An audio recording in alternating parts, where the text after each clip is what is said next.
Hi, konnichiwa. My name is Asami. I'm excited to undergo a truly new journey to find my unique artistic voice. My plan is to jam many arts into one master art and see what happens, and maybe inspire some lost artists along the way. This time, I want to start a special project I've never done before. I'm going to combine three of my hobbies: reading books, calligraphy, and watercolor. I've been wondering how I can integrate these hobbies into a piece of art. I love calligraphy, but I'm not a master of it. I love painting, but I haven't got much to show for it. In fact, I'll probably have 10 arts I want to combine at some point, but for now, let's do three. When I was in college, I struggled to find my voice as an art student. I was essentially a jack of all trades and a master of none. I lost competitions among my peers and as a result, lost my passion for art and my hope for the future. And now, I have finally rediscovered my excitement in planning out this project. The book I want to read for this project is The Little Prince. It's a very famous book, and probably many watching this video have read it before, but it's my first time reading it, so I'm excited about what I'll discover. If you've read it, please comment if you think it's good for art material. Okay, I finished the book. I want to read the book again just to understand the story better, but I found some interesting lines that I want to use for this project. Next, I'll do some planning. The tools I'm going to use are a pencil, a Lodeor A4 blank notepad, and this is a Montmartre A2 drawing board. I also made this underlay myself for guidelines. I started by drawing some guidelines on the Lodeor notepad to clarify where to place the text and ensure that the center of the text aligns with the center of the paper. This is because balance is very important in calligraphy. You always want to check if your writing and flourish are balanced and look beautiful. Next, I wrote the text and checked if the balance was right. If the balance was off, I would move around some words until it looked good. Then I added flourishes to the text. This is the part where you really need to use your brain and imagination to make the flourishes bold and crazy, but also beautiful and elegant. If the flourishes aren't enough to balance the text, you can add more random flourishes to achieve balance. When the design was completed, I transferred it to 25% cotton watercolor paper, which I purchased from a local art supply shop. Sometimes I change the design while transferring it because a better idea comes to mind, but that's okay. By the way, I usually don't do this planning part because I'm lazy and I don't feel like the need of it much, but this time I really wanted to make it crazy and beautiful, so I decided to do it.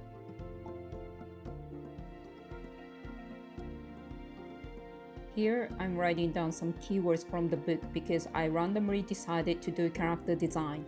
I didn't need to do it, but I thought it would be a fun challenge. I chose the little prince, the fox, and the rose to draw for this project.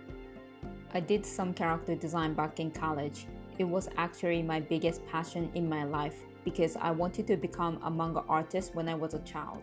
However, I decided not to pursue an art career after college and I haven't done any art since then, except for making occasional gifts for people. Now I want to learn character design again from scratch and brush up on my skills.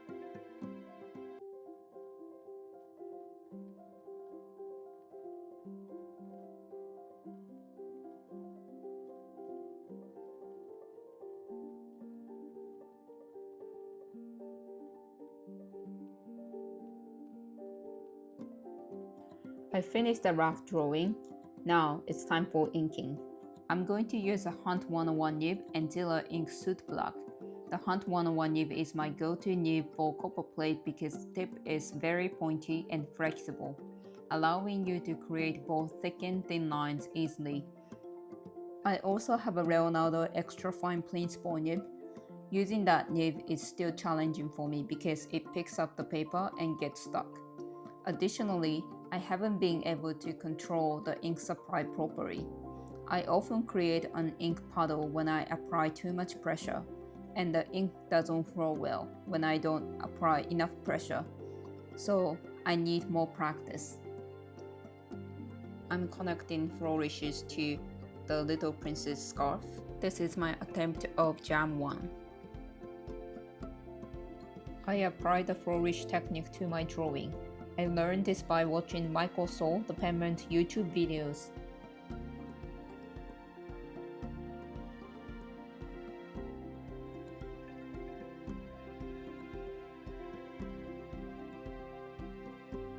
Now it's time to erase the pencil lines.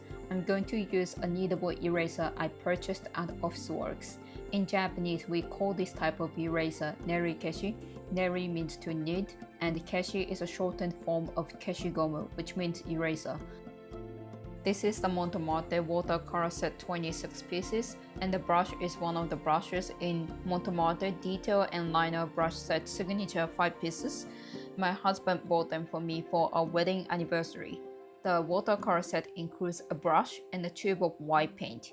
I debated whether to buy this palette set or one that comes with tubes of paint, and I chose the palette set for its convenience.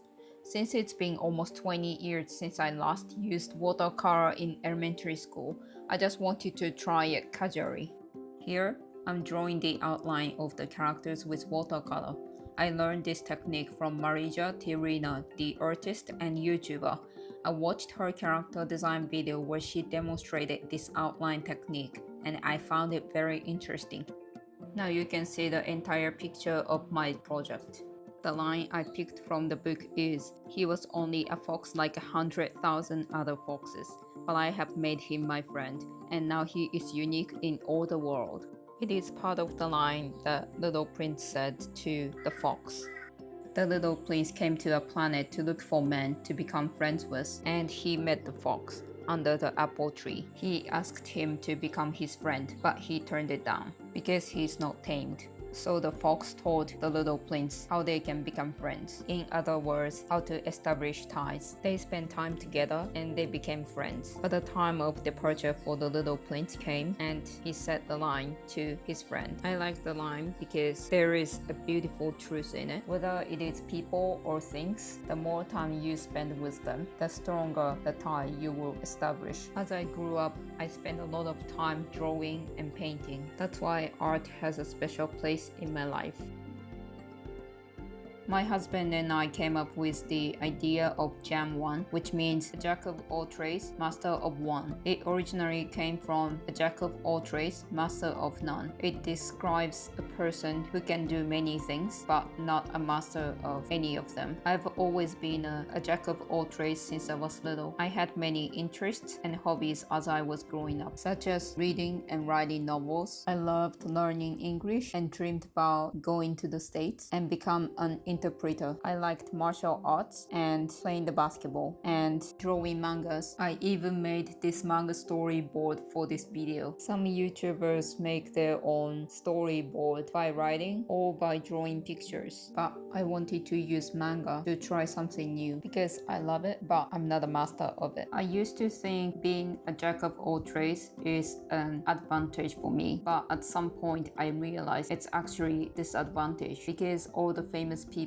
are masters of one. So I wanted to become a master of one, not to be famous, but to be successful in my life. But that was until a few months ago. My husband read the book called The Key Person of Influence by Daniel Priestley, and he suggested me to start a YouTube channel. At first, I thought I'm not special, I've got nothing to share with other people, but he told me I've got everything I need as I am. Daniel Priestley in his book wrote, "I am already standing on a mountain of value. My story is valuable, my experience is unique, and I am highly valuable as I am. All of my future learnings will come from the process of creative output. I'm a Japanese and a housewife living in Australia. I have many hobbies such as piano, knitting, painting, reading books, calligraphy, and drawing. I'm not a master of any of them, but I can be a master of what I have by combining all those things I have. So this channel is essentially for myself and for anyone who have many hobbies, thinking I'm not a master of any of them and I've got nothing to share. You are not alone. We are on the same boat. This time I combined reading books, calligraphy, and watercolor painting. It's a good place to start, and those hobbies are easy to combine. But in future, I want to combine other fields of art such as piano and knitting. To be honest, I don't know how to combine them at all. I don't have any idea. Please let me know if you have any good ideas.